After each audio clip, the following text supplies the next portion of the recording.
আজকে আপনাদের দর্শন করাবো রাজস্থানী মাইয়ারা কিভাবে রাধারানীর ভাবে বিভোর হয়ে ভগবানের আরাধনা করছেন এবং নৃত্য করছেন গোপীভাবে। তো সেটা দেখে আমাদেরকে কিছু শিক্ষা দেয় ভগবান। তো সেটাই দেখবো আজকে আমরা।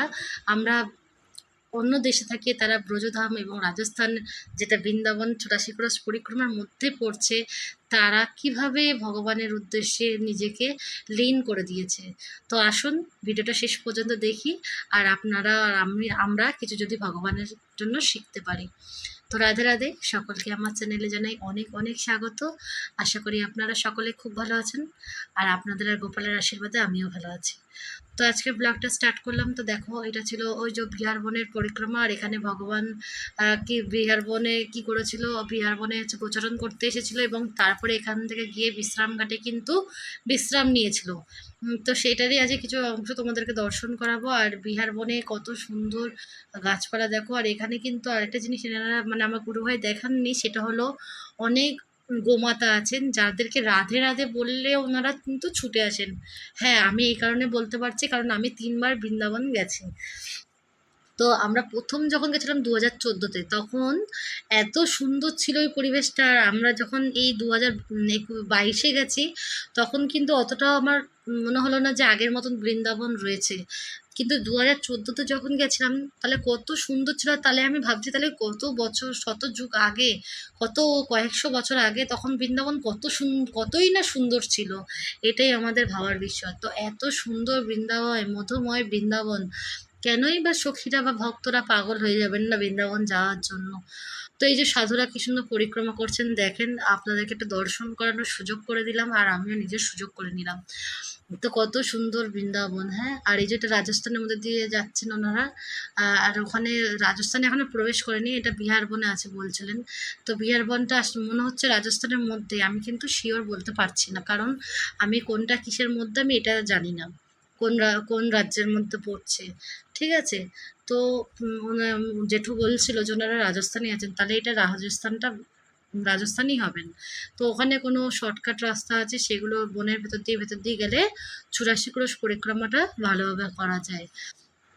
তো জেঠুর আজকের ২২তম দিন পরিক্রমা চলছে। আর এরপরে তোমরা দর্শন করো রাজস্থানের নৃত্য। রাধে রাধে। দেখুন কি সুন্দর নৃত্য করছে সব রাজস্থানের ব্রজবাসী মাইয়ারা, আর ভজন করছে ঢোলক খঞ্জনি বাজিয়ে। রাধে রাধে, দেখতে থাকুন। এই দৃশ্যটা একমাত্র আপনারা এই বৃন্দাবনেই দেখতে পাবেন। এই দাউজি মন্দির, বলদেবের মন্দিরে সব মাইয়ারা নৃত্য করছে, দেখতে থাকুন।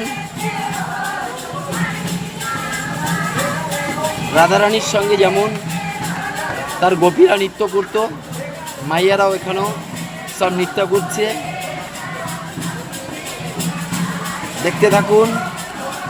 তাদের মুখগুলো দেখা যাচ্ছে না, তারা শাড়ি দিয়ে মুখগুলোকে আবরণ ঢেকে রেখেছে, কারণ লজ্জাই হচ্ছে এই গোপীদের ভূষণ, লজ্জাই হচ্ছে অলংকার।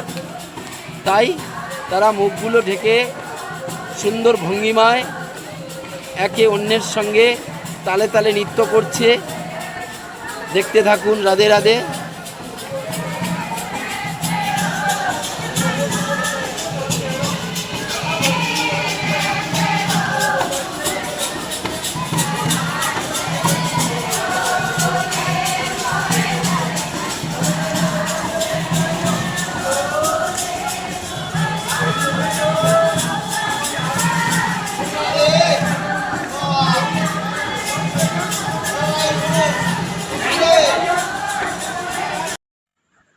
তো আপনারা দর্শন করলেন কত সুন্দর মাইয়ারা নৃত্য করছে। আর খুবই সুন্দর এই সব পরিস্থিতিগুলো। আমাদের এখানে কোনো ভগবানের কোনো অনুষ্ঠান হলে এতজন মহিলাকে একসাথে দেখাই যায় না, আর ওনারা ভগবানের ঘরের লোক হয়েও দেখো কত ভগবানকে উপাসনা করছে, আর কত ভগবানকে পাওয়ার চেষ্টা করছে, নৃত্য করে কোনোভাবে ভগবানকে প্রসন্ন রাখার চেষ্টা করছে। এগুলো দেখে কিন্তু আমাদের অনেক শিক্ষা আছে, তাই না? তো যে যেভাবে নেবেন আপনারা সেইভাবেই লাভ করবেন শিক্ষা। তো এরপরে আজকের মতন ভিডিওটা কিন্তু আমি এখানেই শেষ করব। আর এরপরে তোমরা ভোগ দর্শন করো। আর এইভাবেই আমি আজকের রাতের ভোগ দর্শন করানোর পর ভিডিওটা শেষ করছি। আর আশা করি আপনাদের যদি আমার ভিডিওটা কোথাও একটু ভালো লাগে তাহলে অবশ্যই লাইক কমেন্ট আর শেয়ার করতে ভুলবেন না। আর হ্যাঁ, যদি আমার চ্যানেলে নতুন হন তাহলে অবশ্যই একটা সাবস্ক্রাইব করে দেবেন। এতে আপনাদেরকে আরও আমি নতুন নতুন ভিডিও, বৃন্দাবনের দর্শনের কোনো ভিডিও শেয়ার করলে আপনারা দর্শন করতে পারবেন। আমরা যদি ঘরে বসেও বৃন্দাবনকে দর্শন করতে পারি তাহলেও কিন্তু জীবন ধন্য করা যায়, তাই না? তো প্রত্যেক দিন যদি লাইভ বৃন্দাবন দর্শন করতে পারি তাহলে তো আরোই ভালো। তো চেষ্টা করবেন আপনারা যে প্রত্যেকদিন লাইভ বৃন্দাবন দর্শন করার জন্য। তো এইভাবেই আজকে ভিডিওটা শেষ করছি। রাধে রাধে, শুভরাত্রি, জয় শ্রীরাম। আপনারা সকলেই খুব ভালো থাকবেন, আবার সুস্থ থাকবেন। আবার কালকে একটা নতুন ব্লগে আপনাদের সাথে দেখা হচ্ছে। রাধে রাধে।